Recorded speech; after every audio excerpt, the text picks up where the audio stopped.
Hey Harmonizers, welcome to the Horse World Expo 2023. This was my first demo that I did, or clinic, and this year was a little different for me because I didn't bring any horses down. So these horses were thoroughbreds that were part of this first demo, and the way that kind of works is you send a list of topics to the event and they choose what they think will work well with their program and with their audience. And so the topic for this one was retired racehorses, a recipe for success. As you guys know, I definitely have lots of success with thoroughbreds at the different makeovers, both in Florida for the Transformation Expo and in Kentucky at the Thoroughbred Makeover there. And so I wanted to really share some of my tips and successes with people who have thoroughbreds. So in this group, it was really neat. This was a demo on Thursday afternoon in the large arena or the Coliseum, and everybody's sitting over on the one side, and so I was pretty happy that we had a decent turnout considering it's the first day and Thursday's a little bit of a slower day.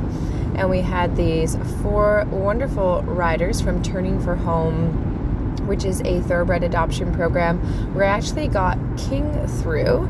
And also, if you guys remember Blizz back in 2017, her registered name was Here Comes Audrey, and she was one of my horses for the makeover. She ended up finishing 3rd in trail. My other horses were 1st and 2nd, and then she finished, I believe, 6th in Field Hunters, and she was the horse that I took into the hotel that went viral way back then. So that's Turning for Home. They're a great adoption program where they really try well to find out all about the health of the horses. They do all the x-rays, everything that you need. And so in this workshop, you can see like this thoroughbred here is really high-headed and kind of anxious.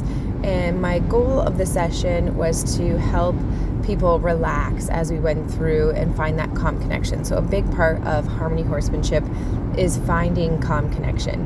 And what that means is that we need to get the horse calm enough that they're no longer reacting to different stimulus, and they're able to actually process and think and able to respond rather than react. And yet we need them to be alert enough that they aren't so far asleep and daydreaming that they aren't able to pick up on stimulus or different things that are happening. So it's really important that we find that calm alert. And in harmony horsemanship, when we talk about the energy scale, we call it going green. And the reason why we say that is it's actually the same system that is used in schools with kids for colors to help identify emotions. So yellow is like you're really sleepy, low energy. Green is your calm alert, ready to learn. And red is your high energy or anxious and not able to learn. And then we added black, which is you've gone full-blown panic, fight or flight mode, and you are running away, super dangerous. So a big part of my training with thoroughbreds to have all this success that I've had with them over the years is to find that calm alert, that calm connection with the horses. So you want your horse calm enough that they can learn, and you want them connected to you, paying attention to you. And I went through 4 different calm connection exercises with these riders.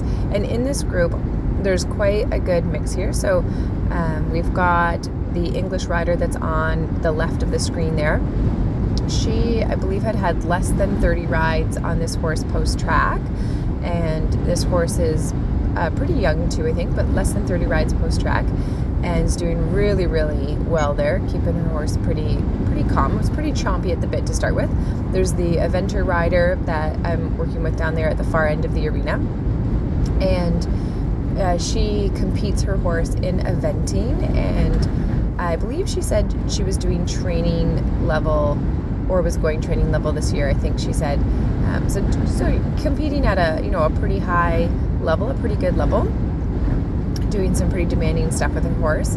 And then we had the Western rider. We had one Western rider who did a whole bunch of different things with her horse. She had her horse, I believe, for a couple of years, and they do speed events like barrels, poles, which is definitely a sport that's going to rev your horse up. Anything that's speed oriented is very hard to keep that emotional control. And so she was in there doing working on this stuff as well. And then we had one other English rider as well, the one that's at the really far end of the arena there, furthest from me. And she also had only had her horse for around 30 or so post-track rides, not a very long time. I think it was 3 months or something she said that she's had the horse. So we've got a couple horses that are greenies, and one of them training for the thoroughbred makeover, so we're going to wish them lots of success. And then 2 horses that have been off the track for longer and are already training for different disciplines. And no matter where you're at with your training in your horse, the calm connection exercises can really help, because it's all about getting that connection to your horse where they're calm enough to learn whatever it is that you want to teach them. And this is one of the reasons why I have a lot of success with the thoroughbreds and with other types of horses as well, is I really focus on getting the horse's mind first rather than trying to go into teaching them things. And to do that, we're focusing on different connection pieces. We're focusing on the horse's ears, the horse's eyes, the horse's mouth, how they feel in their body, to let us know if they're in an emotional state or if they're in a learning state.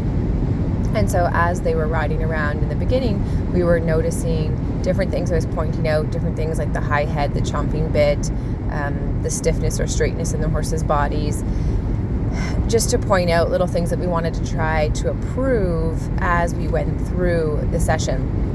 And then I was giving them different exercises. And the calm connection exercises, you can do them on the ground, you can do them in the saddle. They're the same on the ground as they are in the saddle. So if you do them on the ground first, which none of these riders started on the ground, which is totally fine. But if you did start them on the ground and then you take them into the saddle, the horse goes like, oh, okay, like this is familiar. I know what it is we're doing.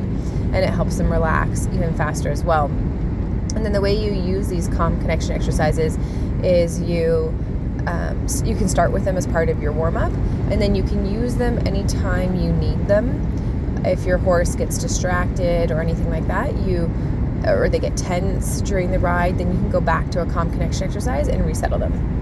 So here I'm just getting out one of our little gifts and prizes. So as we do our demos, if you've never been to one of the expos where Harmony Horsemanship is presenting, you definitely want to make sure you check it out, because we usually bring prizes and gifts, and people who ask questions and participate, we love to give you guys all something back. So I'm heading over there and giving out a little gift to somebody who's asking questions up in the crowd there, and trying to thank people for taking part.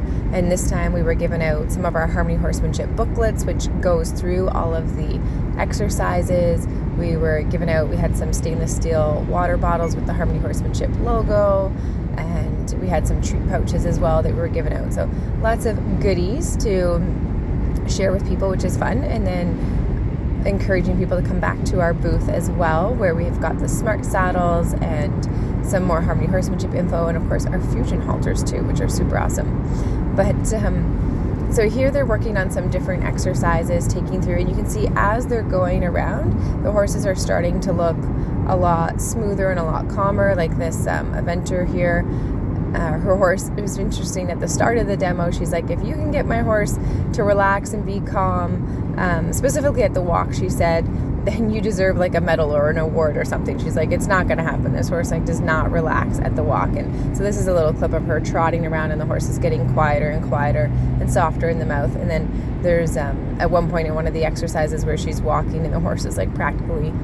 falling asleep and looking really relaxed and smooth. And I'm like, all right, I get the award now because the exercises are working. And so the exercises that we did in this group to find that calm connection is we did square, we did S pattern, we did spirals, and we did boomerang. And each of the exercises goes into specifics of what you're looking for and what you're trying to achieve. And we start these exercises at the walk, because if you don't have relaxation at the walk, usually things get worse when you add speed. They don't tend to get better. And so we want to make sure we gradually add in. So we started with a lot of walking exercises, and then we moved into the trot, and then here you can see moving into some canter as well. And then as you add in that energy, you want to then practice making sure that your horse has the emotional control to be able to come back down into that relaxation piece. And during my demos and talks that I give, I usually allow the people to do whatever speed they're most comfortable in. So I usually invite people like, hey, if you want to try the spiral exercise at canter, go ahead and try it, like if your horse is ready. But if they aren't, no worries, like you can just stay at the walk or the trot, whatever you're most comfortable in. And it was really great. There's lots of space in this arena, so that was really nice. And everybody had kind of different levels that they were working at, so that was nice, I think, for the audience to see. And it was pretty cool to see that S pattern worked for 3 of the 4 horses, but for the barrel racing horse it actually didn't work, and that was kind of neat to see. And makes sense, because as a barrel racing horse you tend to rip around barrels, and so changing directions might be more exciting. And so for her, the spiral exercise was more effective than S pattern. So that's why there's 6 different exercises as well. Different exercises work better for different people. And so we wanted to share enough things that everybody could get a glimpse of that. So the full video of all the exercises is on our Connection Club. So if you want to check that out and see all the exercises and what they progress through, check out the Connection Club. You can go to harmonyhorsemanship.com. This was such a fun demo, and my next demo is with a mini mule doing trick training, which was super exciting.